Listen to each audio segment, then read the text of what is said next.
வர கிளைண்டில் வந்து பார்த்தீங்கன்னா எப்படி பார்த்தாலும் 70% இந்த கடன் பிரச்சனை தான். சாமி நான் ஓடிக்கிட்டே இருக்கேன் கடன் பிரச்சனை தீரவே இல்லை. உங்கள் குடும்பம் வந்து தலையே தூக்கக்கூடாது, நீங்கள் வந்து ஒரு நிம்மதியாகவே இருக்கக்கூடாது அப்படின்னு சொல்லிட்டு உங்களுக்கு ஒரு சில விஷயம் பண்ணி வச்சுருக்காங்க. ஸோ அவங்க பண்ணது உண்மையாக பொய்யா நான் இப்போ நிரூபிக்கவா?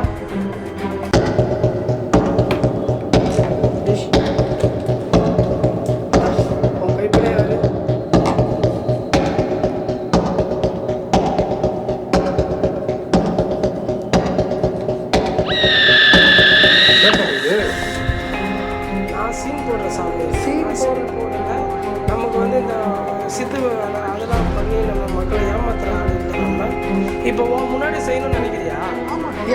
ஏதாவது செஞ்சு காட்டணுமா?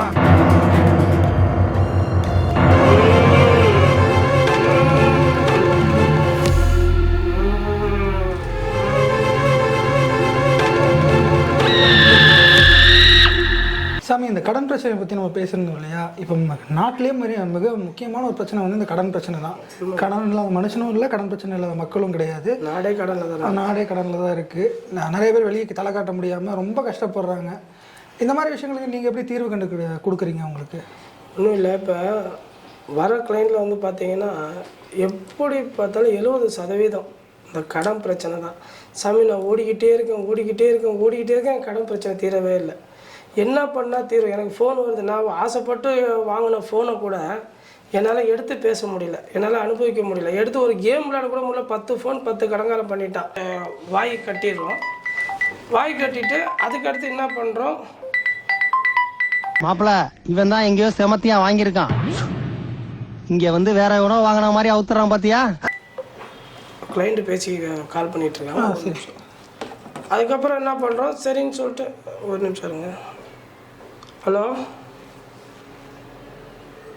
சொல்லுங்கள். எங்கே வெளியே தான் நிற்கிறீங்களா? சரி, ஒரு 10 நிமிஷம் சார் கிளைண்ட் வந்திருக்காரு. வரட்டும் சார். அவனை மாட்டாடா என் பம்பர கட்ட மண்டையா. சரி, இல்லை ப்ராப்ளம் இல்லை. நீங்கள் நல்ல ஒரு விஷயத்தை வந்து மாந்திரிகம் பண்ணி கொடுத்துட்ருக்கீங்க. நீங்கள் சொல்கிறத விட உங்கள்கிட்ட பலனடைஞ்ச ஒருத்தர் வந்து சொன்னாங்க இருக்கும்ல சார். வாங்க உள்ளே வாங்க. கல்லஞ்சக்காரன் அவ்வளோ நேரம் கதறானே கரையிறானா? சார் வணக்கம் சார். நாங்கள் ஒரு ரெட் டாக்கீஸ்ன்னு சொல்லி ஒரு யூடியூப் சேனல்லேருந்து சாமியை பார்க்குறதுக்கு வந்திருக்கோம் சார். இப்போ இன்னொரு சாமியோட இன்டர்வியூ தான் போயிட்டு இருந்துச்சு. அவர் கிளைண்ட் வராங்க அப்படின்னு சொல்லியிருந்தாரு. நீங்கள் தான் வித் யூர் பெர்மிஷன் நாங்கள் உங்களுக்கு ஷூட் பண்ணிக்கலாமா? எடுத்துக்கோங்க சார். Okay sir. அப்போது நீங்கள் ப்ரொசீட் பண்ணுங்கள் சார். அவர் ஓகே சொல்லிட்டா நமக்கு ஒன்றும் பிரச்சனை. Okay sir. அப்போ நீங்கள் ரைட்டு இருந்தா ஊருக்கு இல்லைன்னா சாமிக்கு. கார்த்திக் சார். கார்த்திக். சரி எங்கேருந்து வரீங்க சார்? நான் வந்து தாம்பரத்துலேருந்து வரேன் சார். தாம்பரம். சரி சார், சொல்லுங்கள் என்ன பிரச்சனை சார்? கடன் வாங்கிட்டேன், அது திருப்பி கட்ட முடியல. வர வேண்டிய இடத்துல எனக்கு சில பேர் தர வேண்டிய இடத்துல தர்றதில்ல. சரி, ரொம்ப கஷ்டமாக இருக்குது, நெருக்கடியாக இருக்குது. ஏன் இந்த கடன்? ஒரு தோராயமாக எவ்வளோ சார் கடன் இருக்கும்? ஒரு 15 லட்ச ரூபா கிட்ட இருக்குது சார். 15 லட்ச ரூபா. ஆளை பார்த்தா டம்மி பீஸா இருக்க, பயங்கரமான ஆளா இருக்கேடா. இப்போ சமீபத்தில் வந்து உங்கள் சொந்தக்காரவங்க கூட ஏதாவது பிரச்சனை பண்ணீங்களா? சண்டை வந்துச்சா இதே கடன் பிரச்சனையில்? சொந்தக்காரங்க கூட இருக்கு. ஆமாம். உங்கள் அப்பா சொந்தத்தில் வந்துச்சா சண்டை? ஆமாம்.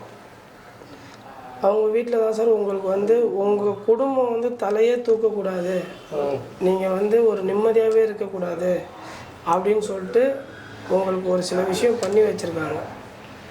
ஸோ உங்களுக்கு வர வேண்டிய காசு அந்த காசு வந்துச்சுன்னா நீங்கள் ஃப்ரீ ஆயிடுவீங்க. ஆனால் அவங்க வந்து இப்போ அந்த காசு கூட வரக்கூடாத மாதிரி அவங்க தான் வந்து பண்ணி வச்சுருக்காங்க. ஸோ இது நடக்கணும் அப்படின்னா கண்டிப்பாக 27 நாள் டைம் ஆகும் சார். 27 நாளில் உங்களோட கடன் உங்களுக்கு வர வேண்டிய காசு உங்களுக்கு வந்துடும். அதே மாதிரி நீங்கள் கொடுக்க வேண்டியவங்களுக்கு கொஞ்சம் கொஞ்சமாக. ஆனால் அது வரையிலும் நீங்கள் சொன்னால் அவங்க ஏற்றுக்கிற மாதிரி நான் பண்ணித்தரேன். அவங்க பண்ணது உண்மையா பொய்யா நான் இப்போ நிரூபிக்கவா? இந்த எலும்பத்தில் ஒன்று விட கொடு.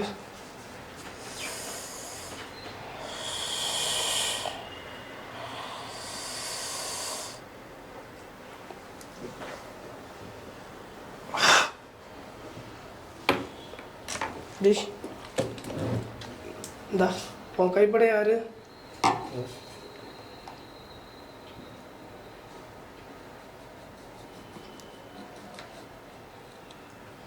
என்ன சாமி இது உண்மையா? ரெட்டாக இருக்கு. உண்மையா பண்ணியிருக்காங்களா? ஆமாம் சாமி. தூக்கி போடாது. அது ஒண்ணும் இல்ல, கீழே போட்டுரு. போயிட்டு வா, 47 நாளில் உன் பிரச்சனையை தீர்த்து தரேன். இதான சாமி எனக்கு வழி பார்த்து இதெல்லாம் ஒன்று பண்ணி விடணும் சாமி. கண்டிப்பாக பண்ணலாம். சரியான இடத்துக்கு வந்திருக்கீங்க, கண்டிப்பாக பண்ணலாம். இந்த பேட்டியை மட்டும் முடிச்சுட்டு நான் கூப்பிட்றேன். சரி சாமி. சரியா? வரட்டாமே. என்ன சாமி படம் உருட்டுறீங்க, உள்ளுக்குள்ளேருந்து சிவப்பாக வருது. நீங்கள் அதெல்லாம் உங்களுக்கே தெரியும், நாங்களும் ஷூட்டிங்லாம் போகிறவங்க தான். பழத்துக்குள்ளார சிவப்பு கலர் வர்றதுக்கு என்ன பண்ணணும்னு எங்களுக்கும் தெரியும். ஏன் இந்த பழவுட்டுற வேலை இன்னும் பண்ணிகிட்டு இருக்கீங்க? அப்போ மற்றவங்கள மாதிரி தான் நீங்களுமேவா? இல்லை, இப்போ நான் சொன்னது பொய்ன்னு நினைக்கிறீங்களா? கன்ஃபார்மாக போய் தான், ஏன்னா எல்லாருமே பண்ணுறாங்க. அவங்களுக்கு ஒரு காவை கொடுத்து பண்ணியிருக்காங்க, ரத்த காவை கொடுத்து பண்ணியிருக்காங்க. அவருக்கு அவரோட சொந்தக்காரவங்க தான். அதை ப்ரூவ் பண்ணணும்னா கண்டிப்பாக அங்கே அவங்க கொடுத்த ரத்த காவையை நான் இங்கே ஆத்தா மூலயமா வர வச்சேன்.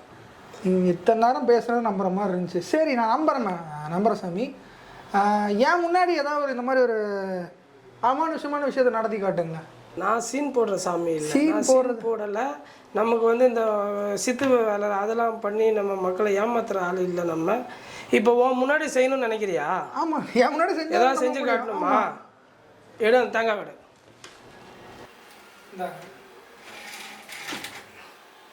என்ன பண்ண, தேங்காய் தானா மேலே பொண்ணு நினைக்கிறியா?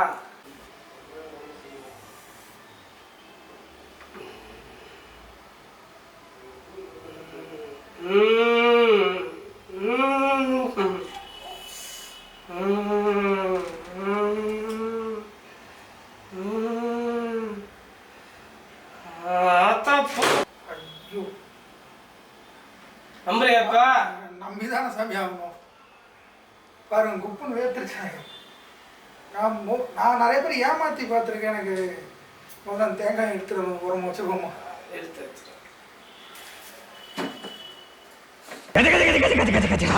பொறுமை கொதிக்கிறாரு.